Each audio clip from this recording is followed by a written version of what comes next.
Graça e paz, nobres.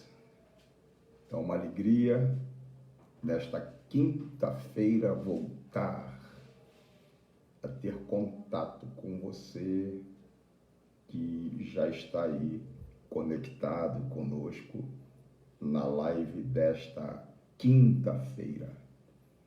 Nós louvamos a Deus e temos uma gratidão em comum por essa fidelidade sua de todas as quintas-feiras, nos dá essa alegria, essa satisfação de estar conectado conosco nessas lives que estamos realizando nesse tema sugestivo, substancioso, de caráter escatológico, né?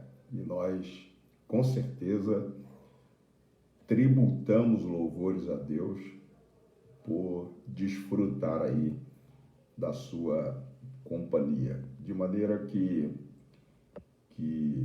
o nome do Senhor está sendo engrandecido e hoje o assunto é altamente apetitoso, né?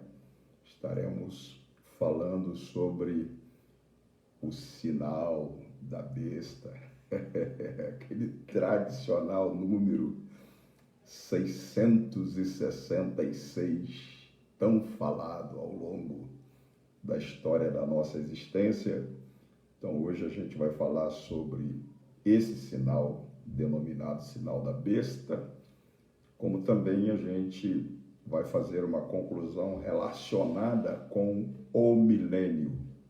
As duas coisas estão com certeza conectadas, né? Então é interessante que você que já está ligadinho conosco, Flávio Amaro, está assistindo, e você que está aí já conectado, dá o ar da graça aí como deu Flávio, para que a gente possa, nesse início aí, mandar um caloroso abraço para você, porque quando entrarmos no assunto, meu nobre, aí já fica totalmente difícil, né, da gente mandar aí um abraço para você. Estou vendo o Edson Antônio Correia, que também nos dá essa satisfação, e você que já está conectado, também a Rose Meire, né, Soares, que nos dá essa grandiosíssima alegria, e nós solicitamos você que já está, Rose Ramos, você que já está conectadinho, já distribui aí nos seus contatos, nas suas redes sociais, que já estamos prontos, numa linguagem popular, para a batalha nessa noite, né? Então, não perca a oportunidade de ajudar outras pessoas. Estou vendo aqui o pastor Fábio Marcelo, Rose Ramos, Jonilson de Jesus, e nós aproveitamos para mandar um caloroso abraço aí para todos vocês. E só está faltando você, nobre, daí o seu ar da graça, né? E daqui a pouquinho vai estar entrando aí o nosso escatólogo, o nobre professor, apóstolo Jefferson Neto, lá da cidade de Boston, nos Estados Unidos da América, e ele está nos dando um tremendo suporte na assimilação desse assunto tão preponderante e oportuno para o momento, né? Estou vendo aqui a Cleide Nunes, estou vendo a Silvia Ferreira Barbosa, que bom tê-los conosco. Não deixe de deixar aí o seu comentário, né? Porque para nós é hiper importante essa interação. A minha nobre, digníssima filha, Leoneide Ribeiro, já está também conectada conosco lá da nossa magnífica e maravilhosa cidade de Boston, e é muito bom tê-la conosco. E só está faltando você, nobre, daí o ar da graça, porque daqui a pouquinho nós já estaremos aproveitando todo o tempo que a gente dispõe, porque são dois assuntos conectados um no outro e são assuntos caudulosos, né? Que na verdade diz, precisaríamos de muito mais tempo para fazer a abordagem desses dois temas. Mas como todos são muito ocupados, né? E nós estamos aí contando com a generosidade, liberalidade do nobre apóstolo Jefferson Neto, que tem disponibilizado esse período de algumas quintas-feiras e tem nos abençoado com a sua presença. E nós não podemos explorá-lo mais do que isso, porque ele tem outros compromissos. E nós mandamos aí um caloroso abraço também para Ana Maria Freitas, lá da cidade de Boston. O pessoal de Boston está dando as caras, está dando ar da graça e está participando tanto nas nossas lives de terças-feiras, quanto também nas nossas lives de quinta-feira. E eu aproveito para abrir um leque para você não perder, meu nobre. A próxima terça-feira, nós começamos agora, nessa terça-feira, uma série falando sobre fazendo a diferença no ministério como escudeiro. E se eu fosse você, não perdia essa série. Se você ainda não teve oportunidade de assistir a primeira ministração que fizemos agora, terça-feira, é só você dar um pulinho lá na minha página ou no meu canal, que você vai encontrar lá disponível esse material, tá bem? Estou vendo aqui o nobre apóstolo Jefferson Neto já conectando aqui conosco e nós já vamos adicioná-lo aqui, né? Vamos adicioná-lo, perspectiva de tê-lo já conosco, porque o tempo é altamente precioso. Aí já está o nobre, digníssimo apóstolo Jefferson Neto. Um abraço aí para o Israel Rocha, também nos dando aí a alegria da sua participação. E você aproveita, porque daqui a pouquinho eu não posso mais destacá-lo, falar o seu nome, devido à exiguidade do tempo, que para nós é altamente precioso. Apóstolo Jefferson Neto, prazer tê-lo mais uma vez conosco nesta noite de quinta-feira, nobre. Paz, querido. Deus te abençoe. Prazer é todo meu, viu? Encerrando hoje aqui uma participação aí muito preciosa no seu canal, com a sua seleta audiência, né? Só gente Nós, pensante, viu? nós louvamos a Deus, nobre, pela sua disponibilidade, né? Nós fomos profundamente agraciados com a bênção de Deus através dessas ministrações escatológicas, que de alguma forma abriu um leque extraordinário para essa gente abençoada que nos acompanha nas nossas lives. E nós Amém. aproveitamos aqui para agradecê-lo pela sua generosidade, a sua liberalidade, a sua disponibilidade de atender aí essa carência, essa necessidade premente que norteia a vida dos servos de Deus neste momento, né, que é muito oportuno para se abordar temas deste gênero.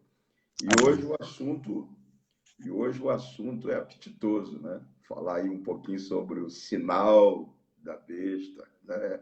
Aquele tradicional número tão comentado entre os crentes, né? 666, e finalmente dar uma palhinha aí sobre o milênio, né?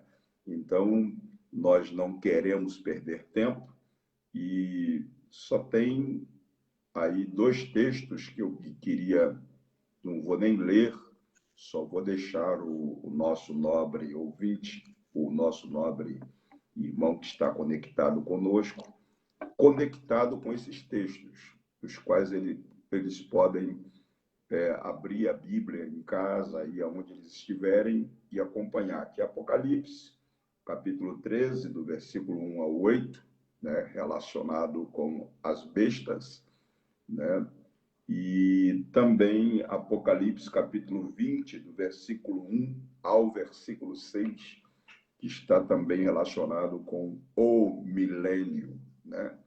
E a gente sabe aí que existe correntes também diferentes escatológicas nesse campo do milênio, né? Assim como nós temos aí os pré-tribulacionistas, temos aí os tribulacionistas, nós também temos aqueles chamados pré-milenistas, né? Os amilenistas e os pós-milenistas, né? Então, como não dá para a gente abrir um leque para discutir de forma ampla essas correntes teológicas, com certeza, por, por termos vindo numa linha pré-tribulacionista, eu creio aí que o nosso professor também vai tramitar, salvo o melhor juízo, na questão pré-milenista, né? Salvo o melhor juízo. Então, eu abro aí os parâmetros aí para o nobre, digníssimo apóstolo Jefferson nessa sua escada aí, nobre. A minha? A minha Tá imagem? bem, tá bem assim, obscuro. Então, Espera aí. de repente, pode melhorar aí. O Eduardo Souza, grande abraço, Eduardo. A Daiane, que está também nos... Que bom tê-los conosco. E você já deixa o seu comentário aí das outras lives, você que não teve oportunidade de participar das outras. Melhorou, Nobre? Você que não teve oportunidade de participar das outras, entra lá no nosso canal, se inscreva no nosso canal e de uma a uma participa, assiste, porque com certeza vai te trazer uma grande edificação. Apóstolo, a palavra está liberada para o nobre. Amém. Obrigado, pastor Samuel, mais uma vez. Estamos juntos aqui, vamos ficar aqui até umas 7h55, mais ou menos. E eu quero aproveitar esse tempo, isso no horário de Boston, né, para vocês aí, 8h55, horário do Brasil. Então, eu vou direto ao texto do número da besta, que está em Apocalipse, capítulo 13, e nós vamos começar por aqui, um pouquinho, e reservar também alguns minutos no final para a gente falar um pouco sobre o milênio, né?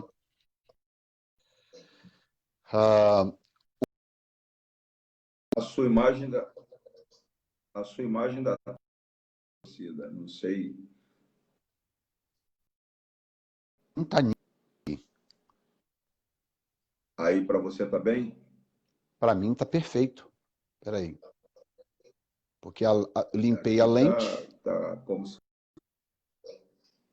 como se a imagem está, às vezes, muito apagada, né? E agora? Continua a mesma coisa. O pessoal que está assistindo aí, por favor, comenta aí se vocês estão me vendo perfeitamente ou se é a imagem lá do pastor Samuel.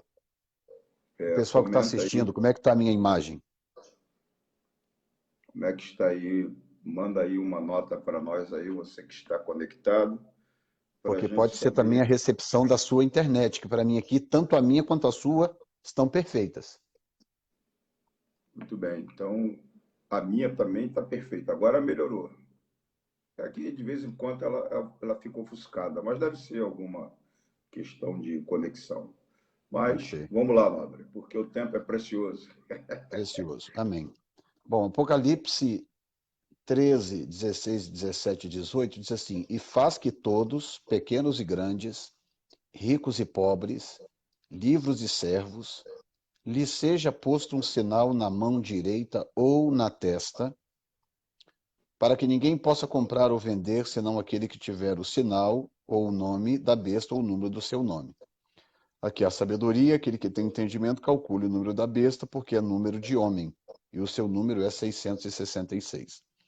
Primeira coisa que eu quero esclarecer é que muita gente não presta atenção, é que o número 666 é a última opção da besta. Então, uma leitura cuidadosa no texto, você percebe que o foco do texto não é o número. Tá? A besta, ela terá 3 elementos de controle. O verso 17 diz, para que ninguém possa comprar ou vender, senão aquele que tiver o sinal, vírgula, o nome, terceiro, ou o número do nome. Então, a besta vai usar de 3 mecanismos de controle. Perfeito. E o número que as pessoas tanto falam, é o último dos 3. O que significa que antes do número, ele ainda vai usar o sinal, haverá um sinal, e tem o nome. E aí, em terceiro, o número do nome. Quando a Bíblia diz para calcular o número, porque é número de homem, eu vou também, um pouco mais à frente, contextualizar isso aqui, para as pessoas poderem entender o que isso significa. Então, a primeira coisa que eu quero mostrar é que se você ler o capítulo todo, 13, eu sugiro que aqueles que gostam de escatologia, leia todo o capítulo 13 de Apocalipse sem interrupção. Leia o capítulo todo.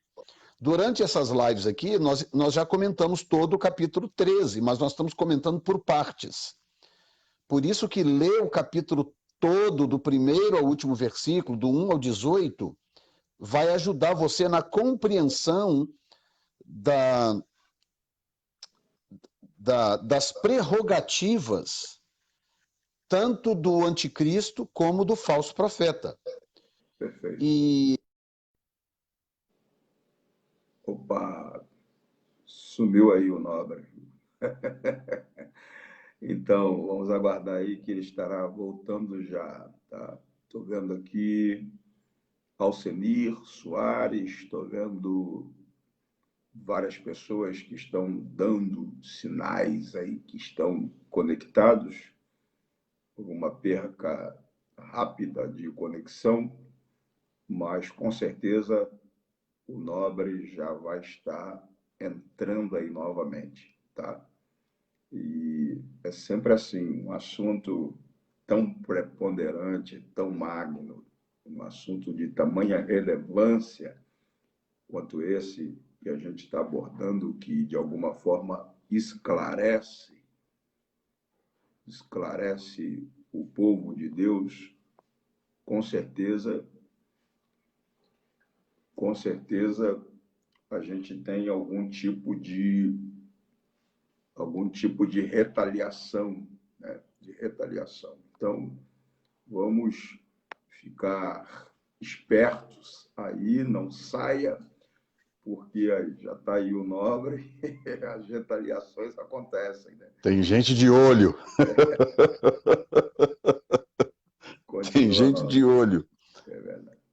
Bom, voltando aqui então, o que eu estava explicando é o seguinte, é que se você não lê o capítulo 13 de Apocalipse com muito cuidado, você não percebe a preponderância do falso profeta. Tá? A gente fala anticristo, anticristo, anticristo, anticristo, mas, por favor, leia o capítulo 13 para você entender a preponderância do falso profeta. É o falso profeta que convence as pessoas da sobrenaturalidade do anticristo. Porque é o falso profeta que opera milagres. É ele que faz descer fogo do céu. É ele que faz sinais e prodígios. Número 2, é o falso profeta que faz uma imagem, que dá espírito à imagem da besta, que dá fôlego à imagem da besta para que ela seja adorada. Então, o anticristo em si é o cara que, no final das contas, tomará as decisões esdrúxulas, Mas o falso profeta, ele é extremamente preponderante dentro da estrutura anticristã, tá? Agora, algumas pessoas dizem assim, o Papa é o falso profeta. Tem gente que diz que o Papa é o anticristo, tem gente que diz que o Papa é o falso profeta. Ora, o que que um profeta faz? Responda para você mesmo aí. O que que um profeta faz para ele ser profeta? O que que ele tem que fazer, pastor Samuel? O profeta ele é um porta-voz de Deus, né? Ele é Para um ser arauto, profeta, ele tem que fazer o quê? prodígios, sinais. Profetizar. É, exatamente. Ele tem que ter, Profetizar. tem que ter uma estrutura sobrenatural, né? O profeta, para ser profeta, ele tem que profetizar. Se o cara não profetiza, ele é qualquer outra coisa, menos profeta. Tá? Então, o que caracteriza um profeta é a profecia. Então, se para o indivíduo ser profeta, ele precisa profetizar de forma verdadeira, o que é que caracteriza um falso profeta? Ele precisa profetizar mentiras. Então, eu acho que falta, às vezes, no povo de Deus, um pouco de raciocínio lógico. Tá? Como é que eu escaneio, né, a história e o cenário mundial para tentar detectar um falso profeta? Muito simples, eu preciso ir em busca de pessoas que estão profetizando e profetizando mentiras. Se ele não profetizar, ele não pode ser falso profeta, ele pode ser outra coisa, ele pode ser um enganador, ele pode ser um falso mestre, ele pode ser um falso pastor, mas se ele não profetizar, ele não pode ser nem profeta e nem falso profeta. Tá? Perfeito, Então, perfeito. o que a Bíblia está me dizendo é que se levantará alguém num determinado momento em que vai começar a profetizar coisas que serão mentiras e que tem como objetivo desviar as pessoas para o interesse do sistema anticristo. Tá? E nem que seja a título de curiosidade, depois vocês entrem, por exemplo, no YouTube e coloca profecias pró-islâmicas na ONU. Você vai ver que o país que mais tem fornecido profetas pró-islamismo é o Irã. As autoridades iranianas, elas são não só pró-islamismo, mas elas têm uma característica sacerdotal no Islã. Vou dar um exemplo. O Islã passou por uma reforma muito profunda em 79. Houve uma reforma teológica, institucional dentro do Islã em 1979. E essa reforma surgiu aonde? No Irã. Foi quando o Irã, depois os seus governantes, os seus reis, que eram chamados de Shah, né? Shahs, C-H-A, o último foi Shah Reza Pahlavi. Essa revolução iraniana, essa revolução islâmica, derrubou os Shahs e levantou então os ayatolás. O ayatolá, o Shah era uma espécie de rei, monarquia. Os ayatolás, porque ayatolá em farsi ou em hebraico, em árabe, significa representante direto de Alá. Então, hoje no Irã, o Irã hoje não é uma democracia e nem uma monarquia. O Irã hoje é uma teocracia. Hoje, o Irã, ouçam bem agora o que eu vou dizer, abram os ouvidos. O Irã, que é a antiga Pérsia, é o único Estado teocrático do mundo. Perfeito. Porque, embora você tenha outras nações do mundo, como, deixa eu dar um exemplo. A Arábia Saudita, ela é um Estado islâmico totalitário. Mas a Arábia Saudita não é teocrática. A Arábia Saudita é monárquica. A Arábia Saudita tem um rei e tem uma linha sucessória monárquica. Então, no final das contas, a palavra do rei é sempre a última palavra. Tá? Assim você tem outros, como a Jordânia, e você tem outros países do mundo da mesma forma. A Turquia, por exemplo, é uma democracia, porque tem um presidente eleito pelo povo, tá? Mas é uma democracia pautada dentro das leis da Sharia. Então, por que que o Irã é diferente? Porque o Irã é teocracia. O Irã não é democracia e o Irã também não é monarquia. O Irã é teocracia. Então você tem um presidente que é eleito pelo povo, né? Eles concorrem lá e eles elegem um presidente. Mas aquele presidente é fachada, porque eles têm o chamado líder supremo, que é o Ayatollah, que é o representante direto de Alá, que é quem tem a última palavra no Estado a respeito de qualquer assunto. Perfeito. O presidente e os representantes do povo podem fazer o que eles quiserem. Se o Ayatollah chegar e falar, não, eu não concordo, eu quero que seja o oposto, o que prevalece é a palavra dele. Então, o Irã é uma teocracia. Sendo assim, esta reforma de 79 mudou a cara do islamismo mundialmente, porque mudou a compreensão do clero islâmico a respeito da capacidade e da possibilidade do Islã se tornar uma religião de dominação mundial.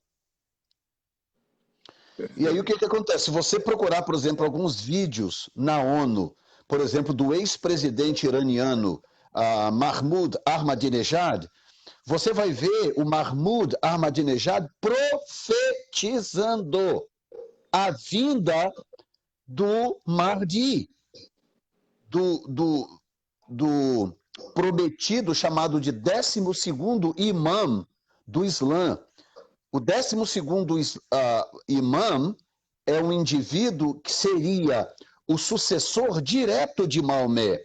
Aí que vem, por que que eu considero o chifre pequeno de Daniel 8 como sendo a possibilidade de ser uma figura como, por exemplo, Maomé, e eu falo do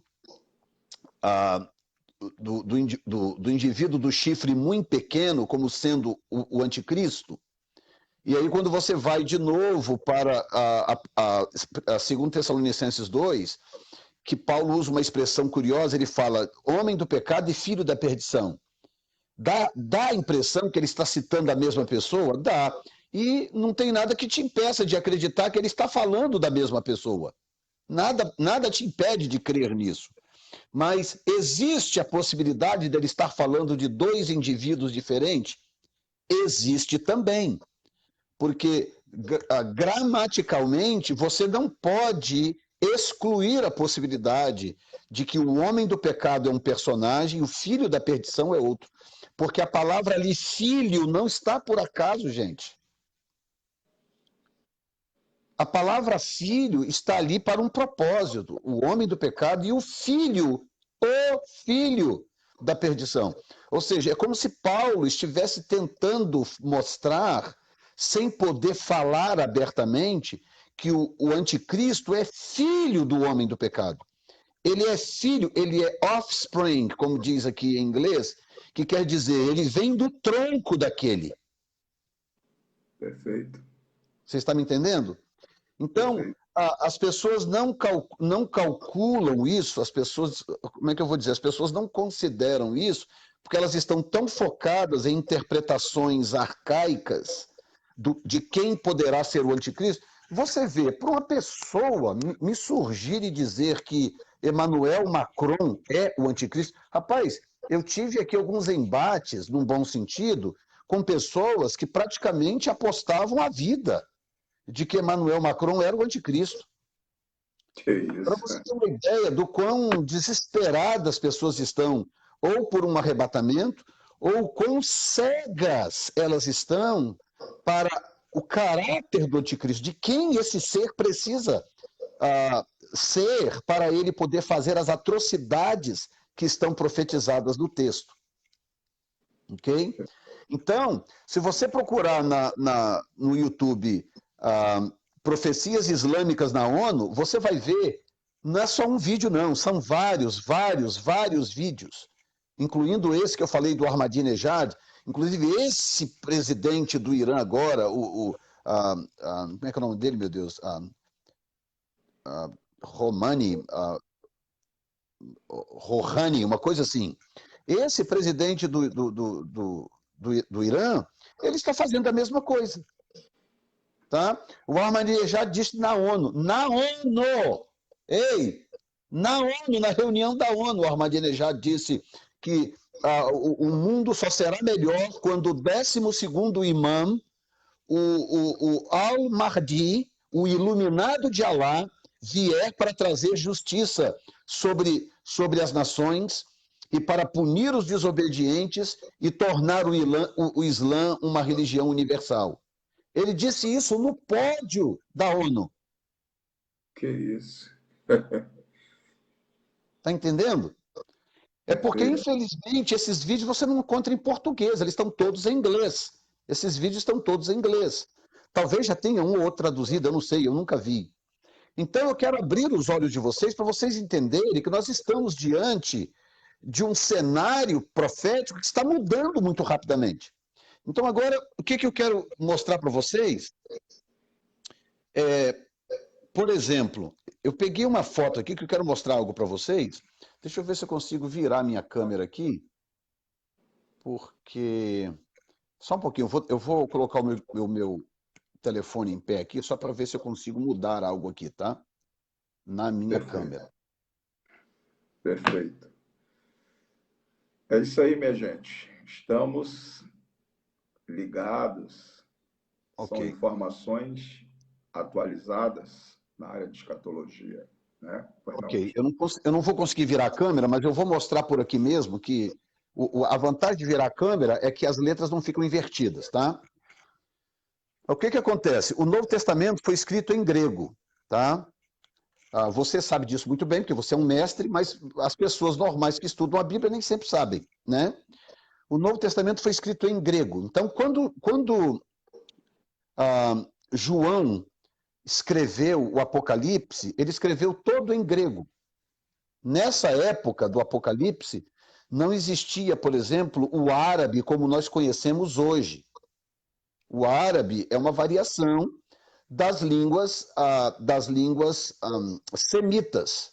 Então, por exemplo, dentro da Babilônia se gerou o aramaico, por isso que o povo, na época de Jesus, falava aramaico e não hebraico. O aramaico é uma variação do siríaco. O aramaico. Então, o povo falava aramaico, e não, Jesus falou aramaico e não hebraico, como muitos pensam. Era a língua do cotidiano de Cristo, era a língua do dia a dia dos galileus, por exemplo, que é onde Jesus cresceu e onde ele desenvolveu boa parte do seu ministério. Falava-se um pouco de hebraico na Judéia, mas também era pouco. O hebraico era a língua do sinédrio, era a língua da elite, a língua da lei e da elite, mas o povão falava aramaico. E era a língua de nascimento de Jesus. Tá?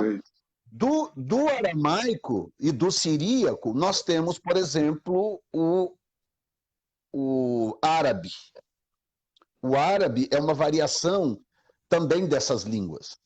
Então, na época em que João escreveu o Apocalipse, ele escreveu em grego koiné. O grego koiné era uma outra variação do grego usada no dia a dia pelas pessoas comuns. E havia o grego clássico, como se fosse hoje, por exemplo. Se você for numa reunião da Academia Brasileira de Letras, você vai ouvir um português que você vai falar, meu Deus, que língua é essa? Do que esse povo está falando? Se você vai numa corte e ouve o debate entre um advogado e um promotor de justiça numa alta corte, você vai falar, meu Deus, não entendi nada, entendi metade só. Mas é a mesma língua sua, ou seja, existe uma variação erudita de um idioma, existe uma variação popular do idioma. Então, o grego koiné era uma variação popular do idioma grego. que foi a variação usada pelos escritores do Novo Testamento para escrever a língua. Então, quando João está escrevendo Apocalipse 13, que ele fala dos versículos 16, 17 e 18, e ele diz, aqui há entendimento. Aquele que tiver entendimento, calcule. Deixa eu voltar lá para poder não citar erradamente o texto. Aqui há sabedoria, aquele que tem entendimento, calcule o número da besta, porque é número de homem. Não esqueça que no verso 17 ele fala sinal, nome e número. Sinal, nome e número.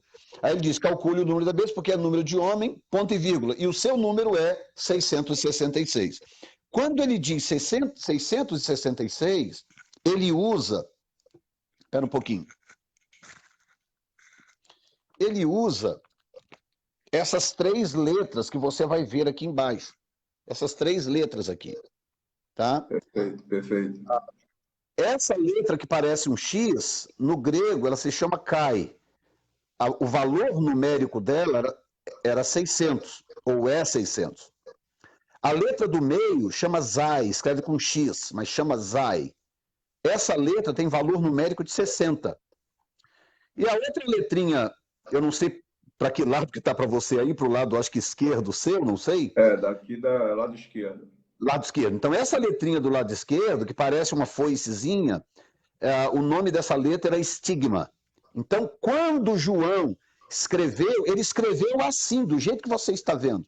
Nós temos manuscritos antigos, manuscritos com pouco mais de 200 anos, onde aparece a forma escrita dessas letras.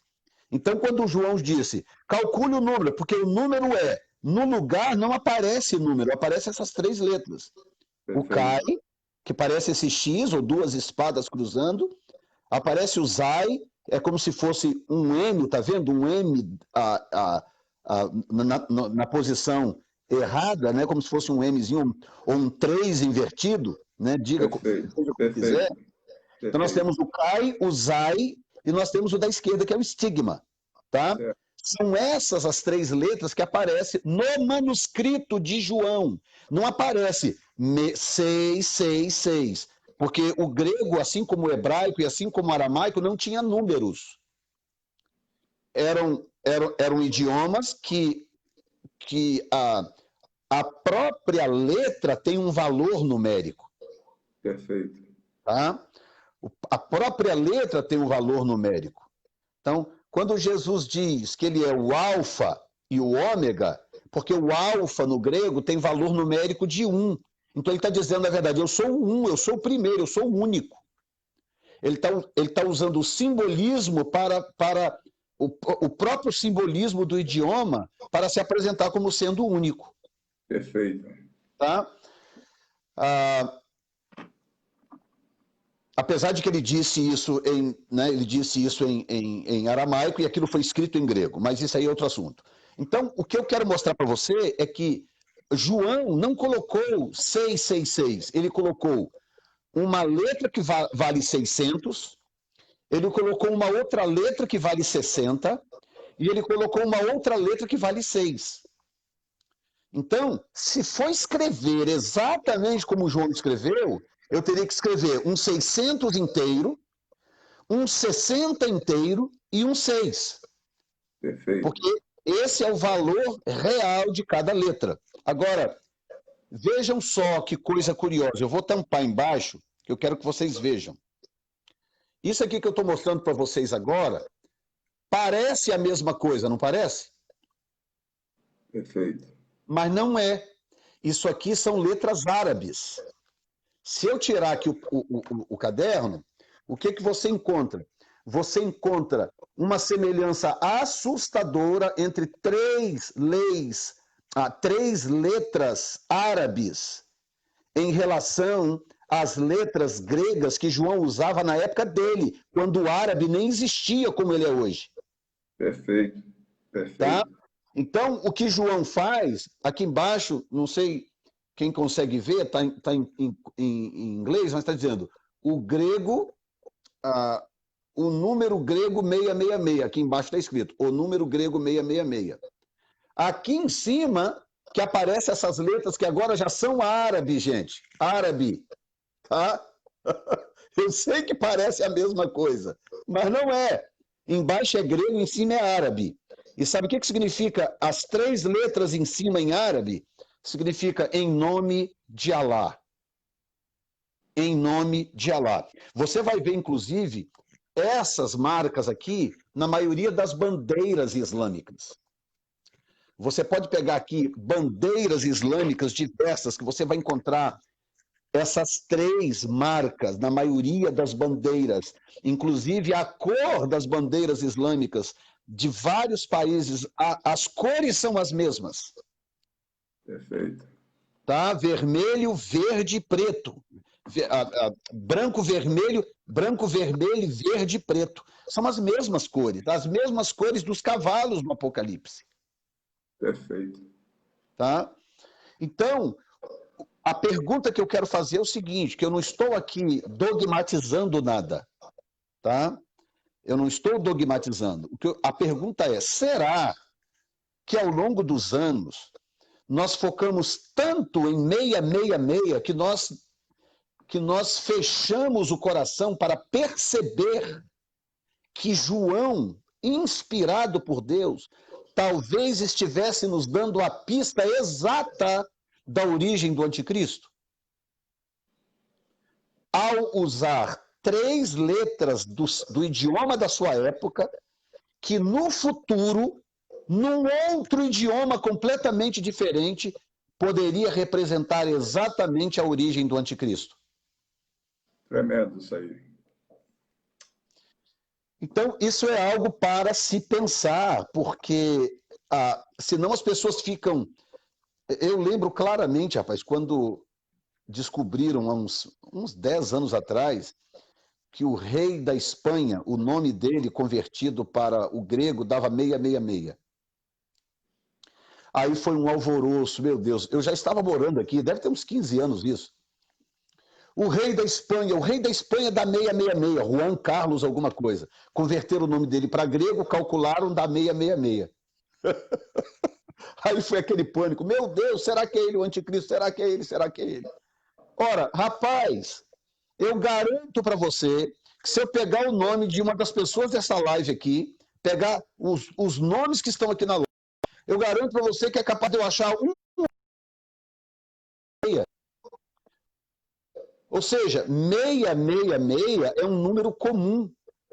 O número em si, ele não é uma referência exata do anticristo, ou só do anticristo, porque você vai ter Obama dava 666, o Harry Kissinger dá 666, o George W. Bush, por causa do W, dá 666, o herdeiro do trono da Inglaterra dá 666, o príncipe Charles dá 666, e tem mais um tanto de gente que dá 666, um tanto de gente que você vai pegar aí e vai dar 666. Ora, como é que eu faço então? Aquele que tem inteligência calcule. Como? Calcular o quê? Se pelo menos aí, sabe, 10% da população mundial aí, se você pegar o nome, converter e calcular, vai dar 666. Então, está muito óbvio que o número 666 não é o caminho mais eficiente para nós localizarmos o anticristo.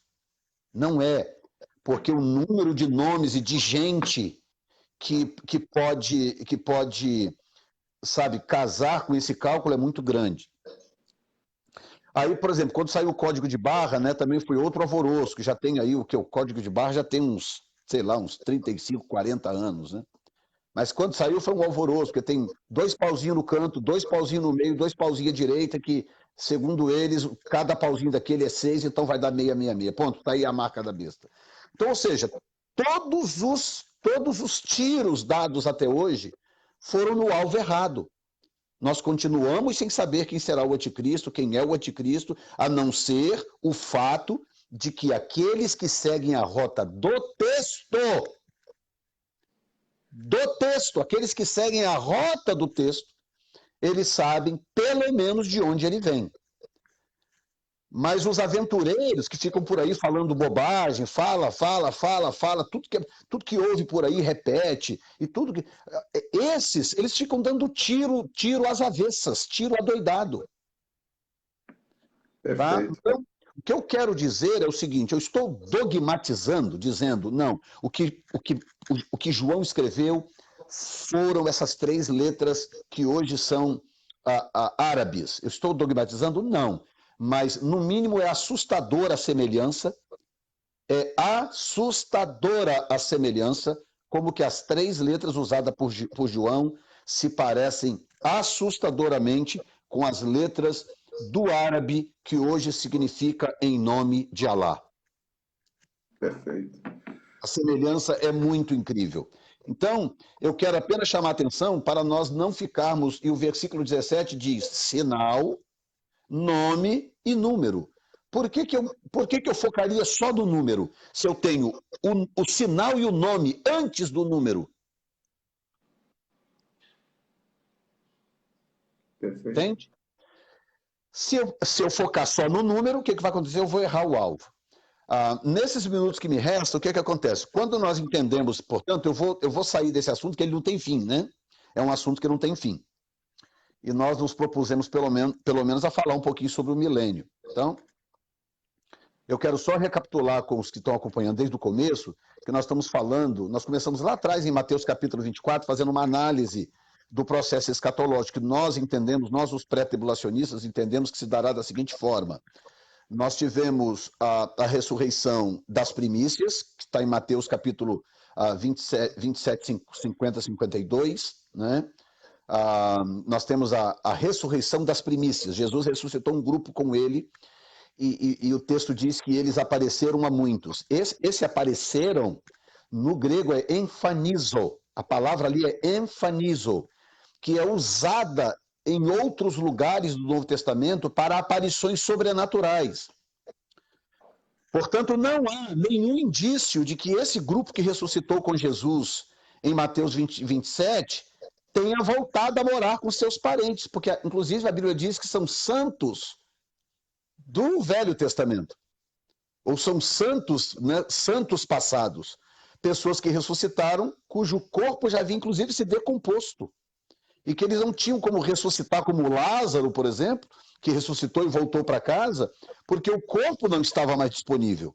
Então, a única forma era ressuscitar com o corpo glorificado. Aquele grupo que está lá são as primícias, é para cumprir a festa das primícias. Em seguida vem a segunda fase da primeira ressurreição, que é a ressurreição, a ressurreição compatível com a grande colheita. Essa é a ressurreição que acontece por ocasião do arrebatamento da igreja, que é o próximo evento que nós esperamos, que tem como simbolismo a festa das trombetas. Não estou dizendo que acontecerá na festa das trombetas. Estou dizendo que o simbolismo do arrebatamento é a festa das trombetas. Por isso que um dos sinais do arrebatamento é o toque da trombeta, ou da última trombeta, que na festa da trombeta é chamada de Tequia Hagedolá. Essa trombeta, Tequia Hagedolá, é a última trombeta tocada na festa das trombetas. Os pós-tribulacionistas dizem assim, não, tem que ser pós-tribulacionista, porque quando toca a última trombeta no Apocalipse, então a igreja é arrebatada. Eles entendem que a 7ª trombeta do Apocalipse é a última trombeta que Paulo fala em 1 Coríntios 15. O que eles não conseguem explicar é por que Paulo falou dessa última trombeta em 1 Coríntios 15, e João só foi escrever a 7ª trombeta 40 e poucos anos depois, e ninguém pergunta nada para Paulo. Que trombeta é essa que você está falando? O povo ficou 40 anos sem entender que trombeta era essa, para ser revelada só no Apocalipse. Entendeu? Então, a razão do porquê Paulo fala em 1 Coríntios e em 1 Tessalonicenses, e ninguém pergunta nada, é porque todo mundo sabia que Paulo estava falando da trombeta, da festa das trombetas. É dessa trombeta que Paulo está falando. Então, não tem nada a ver realmente com a do Apocalipse, que a do Apocalipse é trombeta de anjo, é uma trombeta de juízo, e a trombeta do arrebatamento, Paulo chama de trombeta de Deus. São 2 trombetas completamente diferentes. Tá? Então vem o arrebatamento, logo em seguida vem a grande tribulação. Enquanto acontece a grande tribulação, nós temos as bodas do Cordeiro acontecendo no céu, com a igreja arrebatada. As bodas do Cordeiro, que são as 5 virgens prudentes lá do capítulo 25, que eu expliquei, eu acho que no nosso primeiro ou segundo encontro, uma coisa assim. Perfeito. Bom, nós temos a grande tribulação com as bodas acontecendo ao mesmo tempo no céu. No final da grande tribulação, Jesus volta com a igreja, tá? Que é o que disse Zacarias, o Senhor voltando com os milhares dos seus santos. Tá? Que santos são esses? A igreja que estava arrebatada antes. Jesus volta no final da grande tribulação, que já é basicamente o final do Armagedon. Então, ele salva Israel, ele pisa no Monte das Oliveiras, as águas, o monte trinca, tá? Jesus volta para o mesmo lugar de onde ele foi. Ele foi assunto do Monte das Oliveiras, ele volta para o mesmo lugar. O monte trinca, o rio que está subterrâneo em Jerusalém, ele vaza, ele brota, desce para o Mar Morto, restaura o mar passa a ser vivente, passa a dar peixe em abundância, Ezequiel 47, passa a dar peixe em abundância, e aí daí para frente nós temos a prisão de Satanás por 1000 anos com seus demônios, nós temos a derrota das nações no Armagedon que estavam contra Israel, a morte de todos que estavam envolvidos contra Israel na Batalha do Armagedon, e nós temos o estabelecimento do milênio, onde a igreja já está glorificada, na condição, por exemplo, dos anjos hoje. A igreja funcionará como os cristãos salvos e glorificados, eles operarão na terra como uma espécie de deputados de Cristo. Eles serão ministros do Senhor e eles operarão na terra, eles terão função de reino na terra. Tá? Dá uma pausa só para conectar o pessoal, porque você vai concluir já, e depois eles podem pesquisar, né? Então, a gente está falando que haverá um milênio. Esse milênio ele será literal, como os pré-milenistas acreditam, ou ele será um milênio literal, um milênio que os amilenistas acreditam que será um milênio apenas de representação da presente era da igreja, como defende aí, né, os amilenistas, uma representação. Isso. Não, será um milênio literal. Qual é a garantia que eu tenho? Eu tenho 2 garantias. A forma como ele é descrito no Apocalipse, capítulo 20, e a forma como ele é descrito em Ezequiel, capítulo 40 ao 48. Veja bem, tem 8 capítulos na Bíblia. 8, gente. Em Ezequiel, só para falar do milênio. Tá? Nós sabemos o quanto vale um espaçozinho na Bíblia.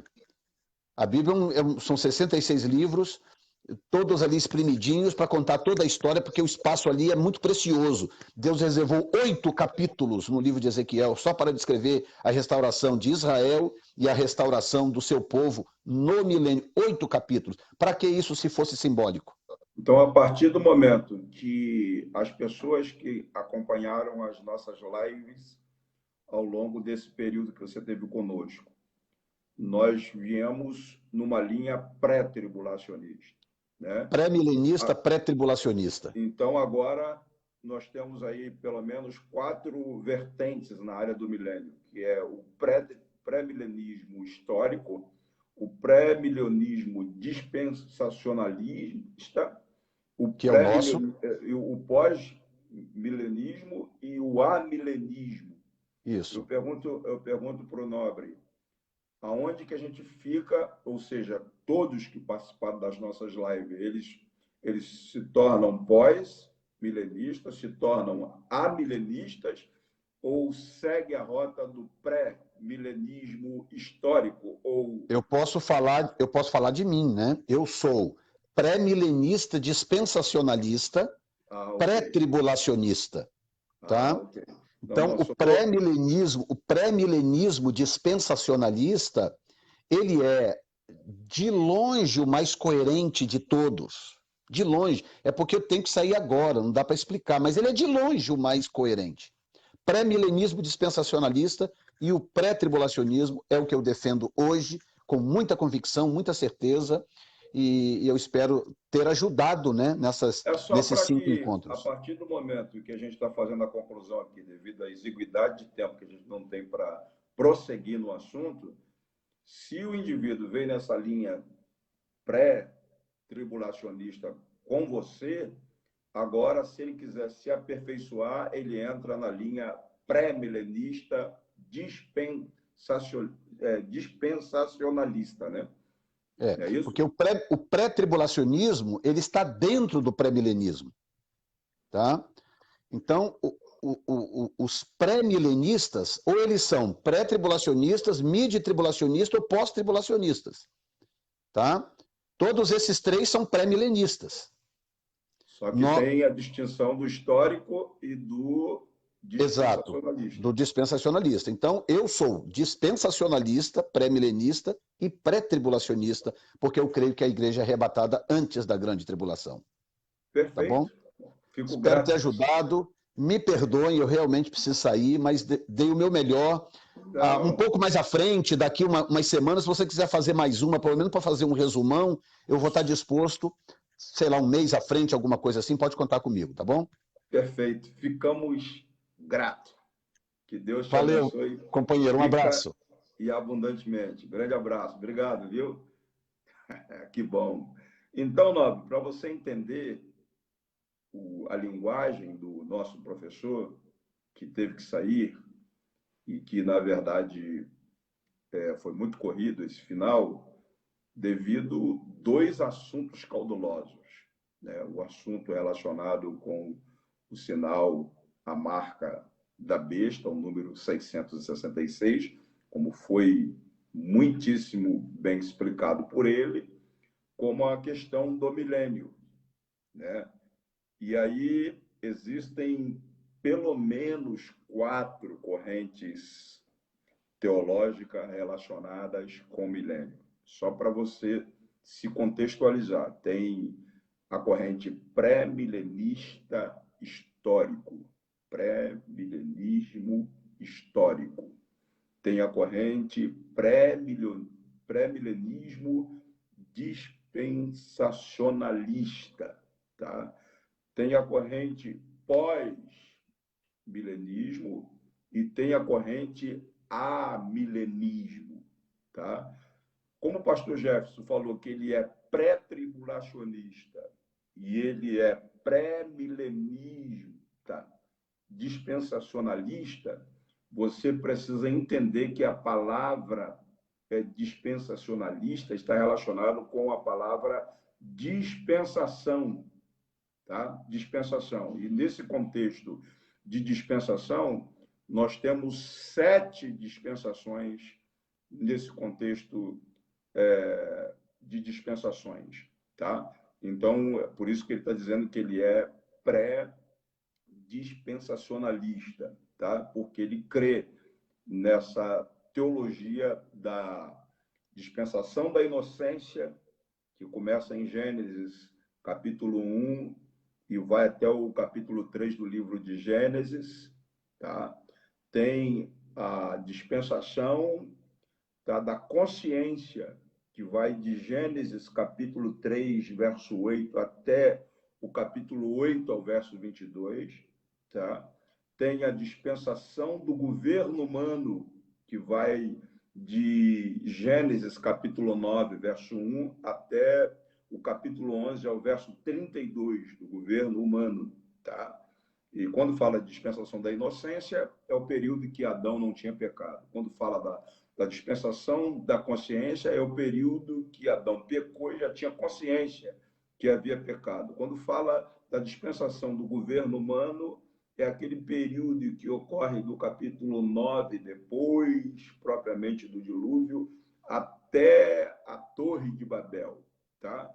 Depois aparece a dispensação, a quarta dispensação, a dispensação da promessa, tá? Que vai de Gênesis capítulo 12, verso 1, promessa feita a Abraão, até Êxodo capítulo 19 ao 25. Depois aparece a dispensação da lei, tá? Muito conhecida na Bíblia, que vai do Êxodo, capítulo 20, quando Moisés recebe os 10 mandamentos, e vai até Atos, capítulo 2, verso 4, que é o dia de Pentecostes, quando a igreja é inaugurada. Tá? E aí acontece também a dispensação da graça. Tá? Então, aí, primeira, a inocência, segunda, a consciência, terceiro, governo humano, quarto, promessa, quinto, dispensação da lei, sexta, dispensação da graça, tá? Que começa em Atos, capítulo 2, verso 4, com a inauguração da igreja no dia de Pentecoste, e vai até Apocalipse, capítulo 20, verso 3, que está relacionado com o assunto que abordamos agora sobre o milênio, tá?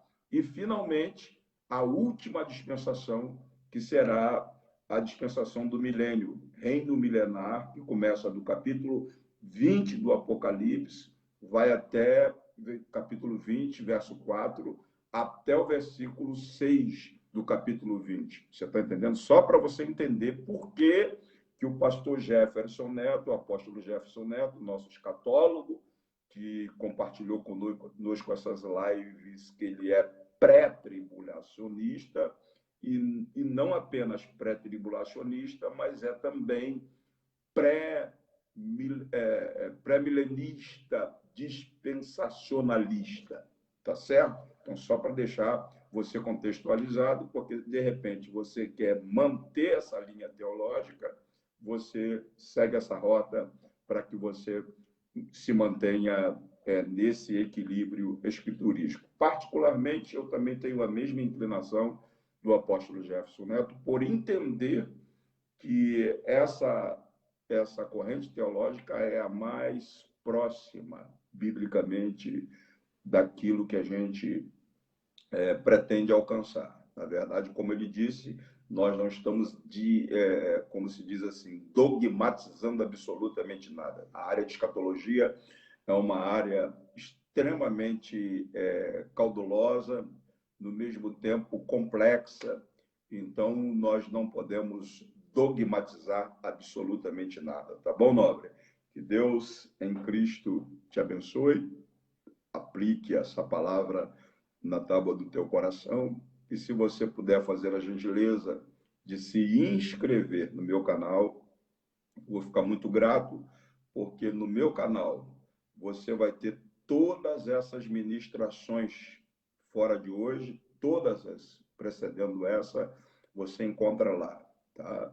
E você tem um curso completo no meu canal, A Igreja e a Sua Missão, tá? Você pode fazer o curso, fazer os exercícios, fazer o teste de avaliação e aí mandar um contato, entrar em contato comigo, que eu vou te mandar um certificado de aprovação, tá bom? Que Deus em Cristo te abençoe e espero que você esteja conectado conosco na terça-feira, na nossa live, numa série que estamos fazendo sobre fazendo a diferença no ministério como escudeiro. Pega essa live aí, meu nobre, espalha ela nas suas redes sociais, com o objetivo de dar suporte, ajuda todos aqueles que estão conectados conosco. Deus em Cristo abençoe. Grande abraço, Ivonete, grande abraço todos vocês que deram sinal aí de estarem conectados com a gente. Um grande abraço.